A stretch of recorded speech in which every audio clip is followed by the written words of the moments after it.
Hey guys, welcome back to Fast Picks. In this video, we're going to show you how you can post Instagram story from laptop or PC.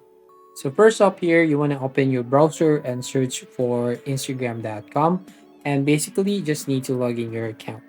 Now you just have to right click on any of the blank space. So basically right from here and then click on this inspect button right here at the bottom, and then it will open up this interface. As you can see, you want to go and click on this toggle device toolbar and it will show you this page.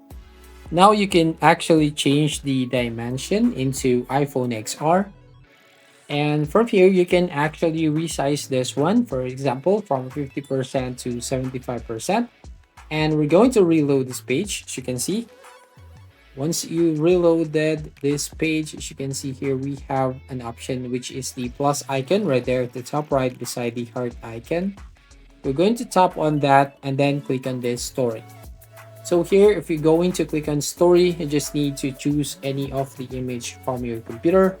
So for example here, and then you just have to click on this add to your story button right here at the bottom middle of your screen. So that's it. That's how you basically post Instagram story from laptop or PC.